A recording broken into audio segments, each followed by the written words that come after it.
Praise the lord, హల్లెలూయా. దేవుని నామంలో మీ అందరికీ వందనాలు. ఈరోజు దేవుని వాగ్దానం ఏంటో చూద్దామా? యెషయా గ్రంథము 65వ అధ్యాయం 24వ వచనం. Eicher chapter 65 verse 24. I will answer them before they even call to me. While they are still talking about their needs, I will go ahead and answer their prayers. వారికి ఇలాగున జరుగును, వారు వేడుకొనక మునిపే నేను ఉత్తరం ఇచ్చేదను, వారు మనవి చేయుచుండగా నేను ఆలకించేదను. హల్లెలూయా. చూసారు కదండి దేవుడిచ్చిన వాగ్దానం ఈరోజుది.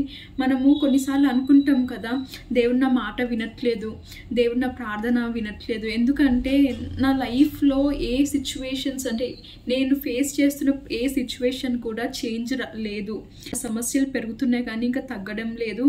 మేబీ దేవుడు నా మాట వినట్లేదేమో, దేవుడు నా ప్రార్థన ఆలకించట్లేదేమో అని.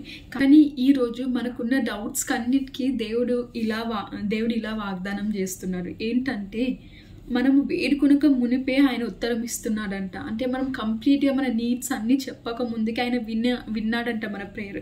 అంటే మనకి ఏది కావాలో ఆయనకి ముందే తెలుసు అంట. నువ్వు ఇది అడగబోతున్నావు అన్నది ఆయనకి ముందే తెలుసు అంట. నువ్వు అనుకోవచ్చు, వింటున్నారు కదా సిస్టర్, మరి నా జీవితంలో ఎందుకు కార్యాలు జరగట్లేదు, ఎందుకు నా జీవితంలో చేంజెస్ రావట్లేదు, నా ప్రాబ్లమ్స్ ఇంకా పెరుగుతున్నాయి కానీ తగ్గట్లేదు అని.